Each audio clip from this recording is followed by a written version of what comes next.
G'day, I'm Mark from Self-Sufficient Me, and in this video I'm going to show you what I've been growing and sowing in the veggie garden.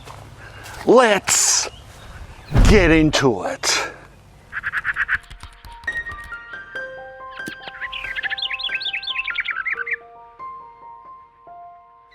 We're in our last month of winter here, and for a subtropical climate it's been surprisingly cold.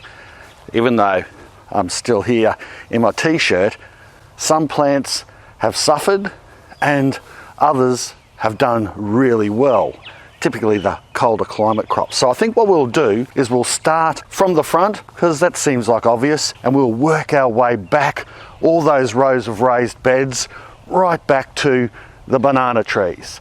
There's a lot to do, so let's just, like I already said, get into it.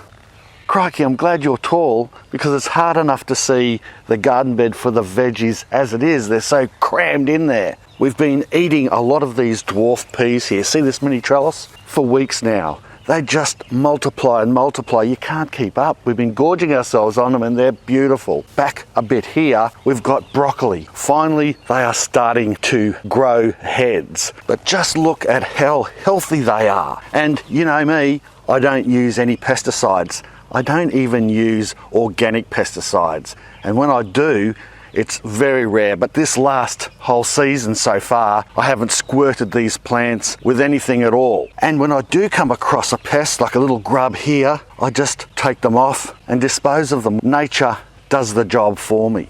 This here is our main onion bed for this season, and I've experimented with just filling it full of all these different kinds. There's probably about 8 or so different kinds of onion in here, including garlic. Some of the spare garlic I had left over, so I thought, you know what, instead of just leaving them die a slow death, let's just cram them in. And so far, so good. In this lush bed here, I've got cauliflower. Now, do you know where the name cauliflower came from? It's actually Latin. Caulus, meaning cabbage, and we've got cabbage growing in here as well. This cone-shaped variety called sugarloaf. It's one of my favourite varieties to grow, and it's a heritage variety as well. And the last part of the name of cauliflower is floss. I think that's how they say it, like floss your teeth. Anyway, it's Caulus floss cauliflower. That's how the name came about. The rest of this bed, I've planted some more garlic, squeezed that in, and it's doing very well as well. And also I filled some extra gaps with some baby cabbages. They only grow about that big. They grow actually quite fast. So when these cauliflowers are finished, these little cabbages will be coming through and they'll get more sun, and then we'll be able to have a succession crop just before summer. And the last bed at the front here, it's like a stage setup, isn't it? You've got the smalls at the front and then the big talls at the back. It looks absolutely beautiful, but I've done that for a reason. The sun, low in winter, and it's coming over this way. Sets over there. That way, the small crops get more of the sunlight. This kale, we've been chewing through it faster than a rabbit in a box full of carrots. And here, look at these massive, they look like cauliflower broccoli. Well, they are from the same family, of course, but these are Romanescos.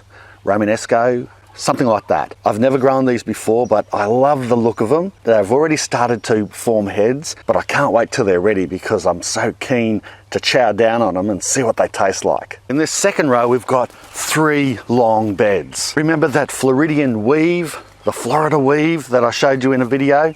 Holding up these Roma tomatoes? Well, it's doing a pretty good job. The tomatoes themselves, look, to be honest, they could be growing a little bit better. They're taking a while to fruit and they've got a little bit of disease on them. But through this type of winter, I'm not surprised. Tomatoes, they don't like the cold very much. And unfortunately, this is still the best time of year for us to grow them. So they're just going to have to suffer, and I'm sure they'll pick up soon. Underneath, I've sowed some spinach just to have an undercover crop. Why not fill in as much gaps and space as possible and make use of the growing season? And here, I'm running an experiment of growing Aztec corn. This is the purple stuff through winter. And if anything, it's growing okay, a bit stunted, but the bees, at a time of year when there's not many flowers, these bees, including the native bees, are absolutely loving these cornflowers.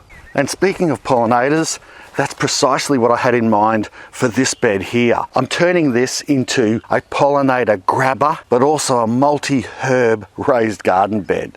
Kind of centralized to bring in the pollinators. In here we've got marigolds, lemongrass, bush basil, parsley, tarragon, sage, thyme. I don't need oregano because I've got a whole bunch of it over there. I've sowed seed for dill in the middle and coriander on the sides. So it's going to be a mixture of perennials and annuals. Let's get this bed pumping so that it can help the garden out, but also be a one-stop shop for grabbing a handful of herbs for the dinner table. And the last bed in this row, a few bits and pieces. This old tomato bush, just about the end of its time. It's fed us all the way through winter. Beautiful cherry tomato, but it's nearly gone. And of course, this habanero chili here, we made a great chili sauce, as you know, out of it. And although it looks like it's suffering now, in about a month or so, I'll give it a bit of a trim and it'll just shoot back better than ever. And right next to it are these skinny beds here. I just love these skinny beds. They fitted really well in this gap. I'm growing some artichokes. Speaking about chokes, I'm sure some of you, especially those meticulous gardeners, would love to choke me because I haven't done the whippersnipping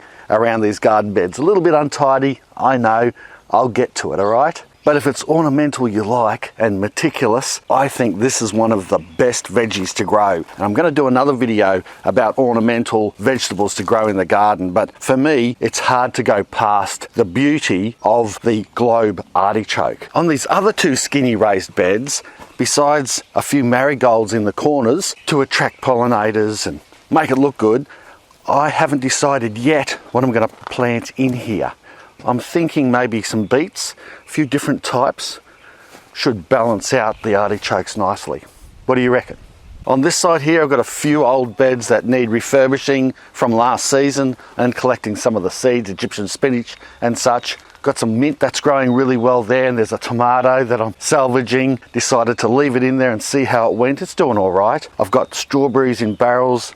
They're doing okay. They're suffering a little bit. I'm working on them. And I've got garlic as well with some tomatoes too that came up in the compost that I used to put this garlic in. I've overwintered some sweet potato here in this plastic pot. I'll empty that out soon and I'll see what we've got. And then I'll also start replanting it for spring in some more of the other beds that I've prepared. And as usual, this magnificent Thai basil, no matter how many times I cut it back, it is still flowering profusely and growing back fast and actually helping to keep the bee populations through winter time. These two round beds had Jerusalem artichoke in them. I'm still yet to harvest and refurbish those beds. You might remember I did a video on this one here, creating this trellis and planting some beans. Well, the beans didn't go too well. Only 2 of them came up because the rest got dug up by mice. So I've given up and I've planted cucumber seeds in here instead. So hopefully they will then climb up here and populate and maybe not get as quickly eaten by those little rodents. In this new row of Birdie's raised garden beds, I'm doing a potato experiment. 3 different ways. There'll be more about that when I bring the video out, but just to give you a bit of an insight, this one here I planted with the wrist method, and this one here, the same types of potatoes, but done in a drill to backfill slowly. We'll see which one turns out better or the same.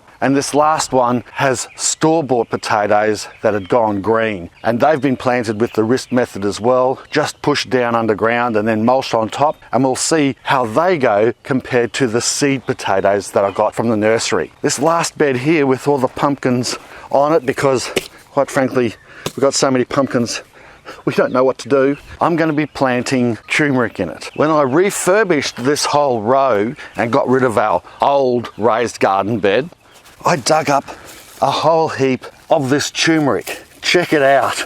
There's a ton of it here. And I'm going to, of course, dry some of this and use it in different ways, use it in cooking, make some pickles out of it. But what's left over, I'm going to plant back into that last bed, and it will turn into our turmeric bed. Just probably, again, maybe a wrist down, I'll have a whole bed dedicated to turmeric. Moving down to the tunnel trellis here, I've got to give it a bit of a water while I'm talking to you because I've just sowed some seeds. And on this right hand side here, I've sowed a whole bunch of different types of cucumbers closest to the trellis here, and the aim is they're going to climb up. I'm hopefully going to get them to about here I'm going to have cucumbers hanging down. That's the vision anyway. Back from the cucumbers, I've sowed some Utah celery and also some dill just in a few pockets all the way along. On the other side here, I've sowed primarily beans and about 4 or 5 different types of beans here as well. Unfortunately, I've had to sow a whole lot of them to hopefully outdo the field mice here. My theory is if I sowed more than I really needed, I can always thin them out. Hopefully the mice will miss some and I'll still have a good crop germinating. Well, that's the theory anyway. And on the inside, I've sowed some multicolored radishes. They should come up rather quickly as long as I keep the water up to them. Look at this pumpkin here. Got to find a way to get that out. Maybe a chainsaw. So I'm going to have hopefully a meeting of beans and cucumbers in the middle here. Wouldn't that be spectacular? Fingers crossed it works out. And down the back here, I've got our largest and oldest Birdie's raised garden beds. These alu zinc steel ones, they've been here since 2008. Looking a bit disheveled, aren't they? Well, that's because I had this big pumpkin vine coming through here and I didn't want to disturb it, but now we're over pumpkins. I'll see if I can find one here as I go along. I see a few actual rotten ones. Here's one. But we've got half a dozen or more over there. Maybe there's a dozen over there, and there's more scattered all around. Look, they're beautiful. They're a lovely pumpkin, but there's only so many pumpkins you can eat and give away. People are getting sick of us giving them to them. Anyway, here, you don't know it because you can't see it, but this is our asparagus bed. I used to grow ginger here. Remember that? How to grow a ton of ginger where I look like a hobo in the thumbnail? Well, that is going to change. I'm going to convert this whole bed into an asparagus bed. I'm going to plant more asparagus in here and fill this whole bed up. And those two there will probably turn into, one will be sweet potato and the other one maybe peppers or hot chilies or capsicum, sweet peppers. Not sure yet, but that's the idea. And finally, down the back of the patch here are the bananas. There's some new bananas that I've planted. I've replaced these old pawpaws. This one can go too.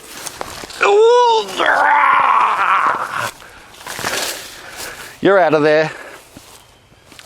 It's not producing much anymore, and that's that.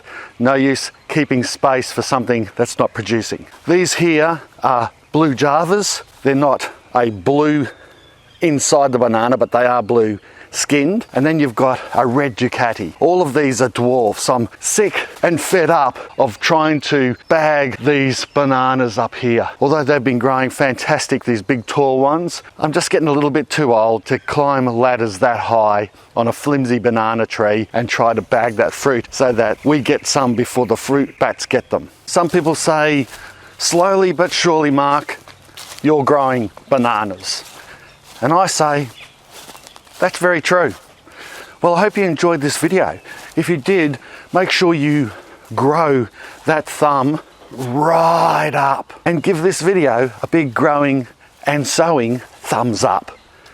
Also share the video around because that helps my channel out heaps, and subscribe if you haven't already. Thanks a lot for watching. Bye for now.